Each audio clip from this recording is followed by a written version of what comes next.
Hello and welcome to Secrets to a Successful 48. Today's topic is working with actors.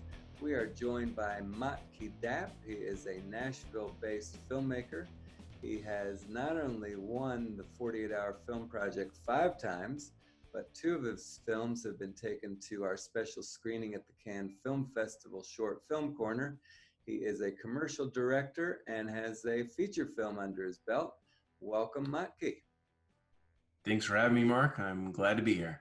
So let's start at the very beginning. Where do you get your actors? How do you find them? I was very, very lucky my first year to tap into this really small improv group that had just a bunch of really fun actors that hadn't done a lot of screen stuff, but they had great energy. I did five 48s with a lot of those same actors, and we would add a few, or sometimes somebody couldn't be there, and so they were my core for my first several films. As our films got better, people wanted to be involved. That's a big part of being an artist, especially in a collaborative thing such as filmmaking, is if you make good stuff, people want to be part of what you're doing. One of the big things for me is if I see an actor, I don't want to think they are acting. I want them to be the character. And that's and that sounds so simple, but it is not easy to do. Part of it is just knowing what kind of thing I'm hoping to make.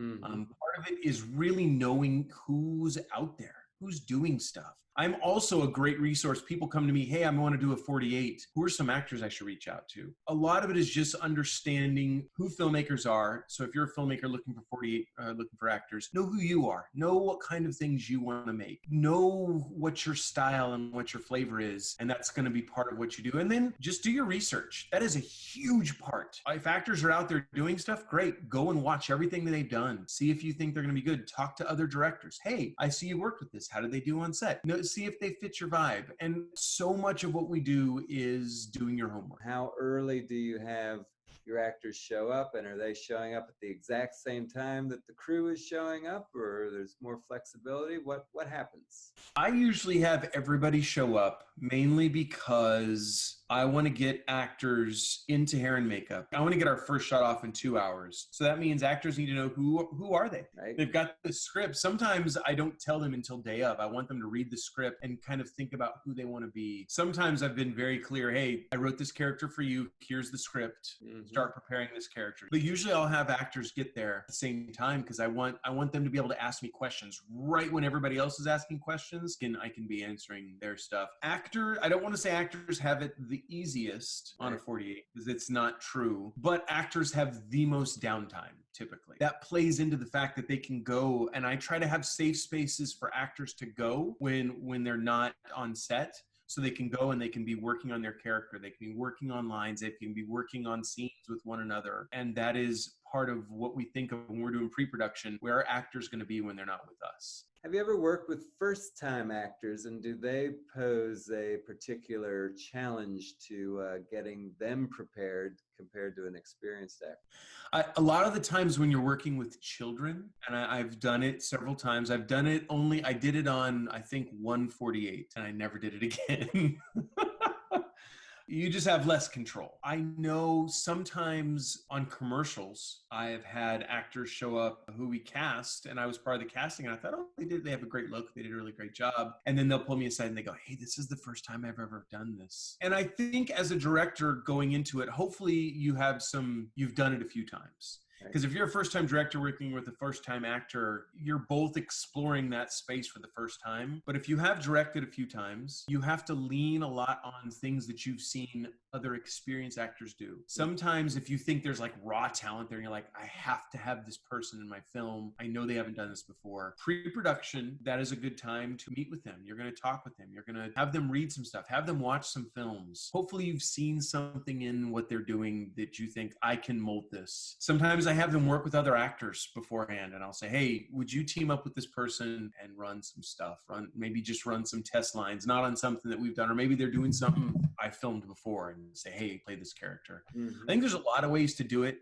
The biggest thing when working with first-time actors is taking as much pressure off of them as possible. So they're on set, the lights are on, they're gonna change. When those lights come on and you say action, I mean, it's intimidating.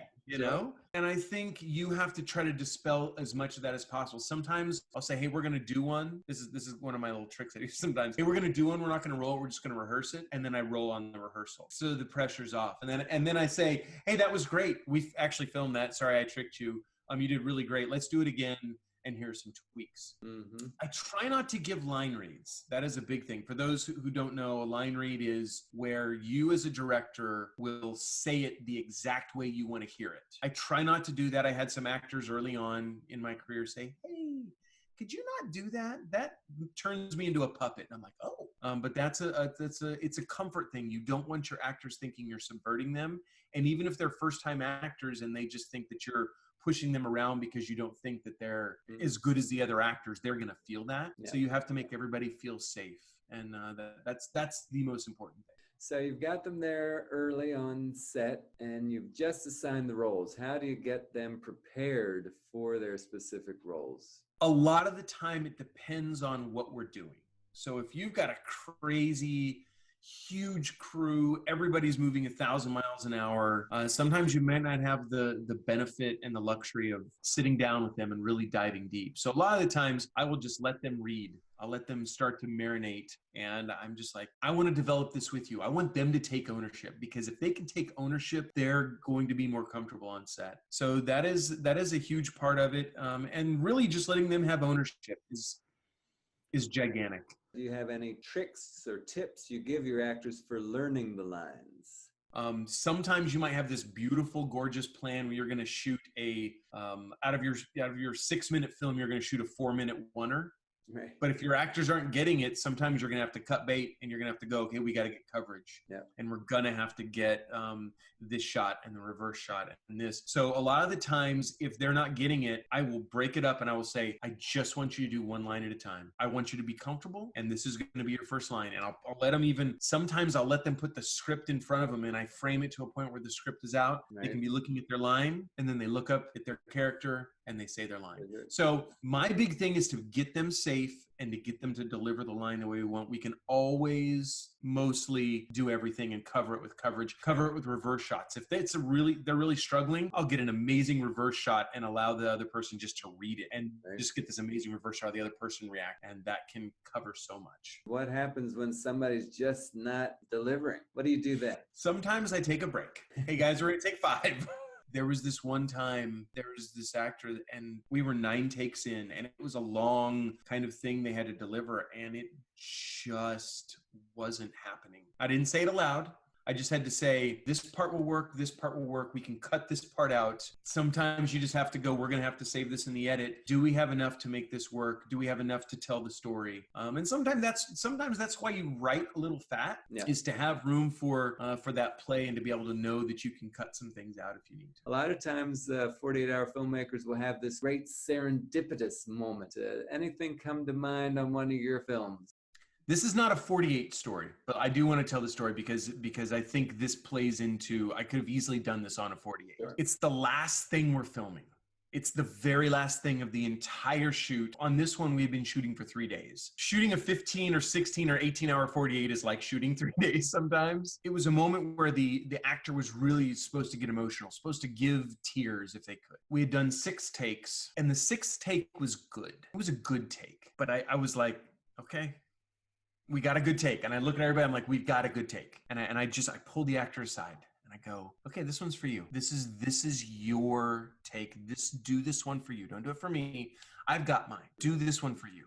I want you to feel this. And that actor popped tears, like just gave this emotional, gut-wrenching performance. Nice.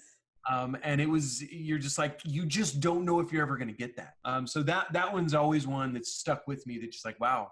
And that's happened a few times. That happened on my feature film as well, that it was the last day, one of our actors, the last day she was there, and she had this huge emotional scene, and she wasn't getting it. I just said a couple things to her, and I didn't try to manipulate her emotionally. I just said, hey, this is your last day here. You've been with us for a long time, and I appreciate you. and I want you to just try to channel what you're feeling right now. And she killed it, you know?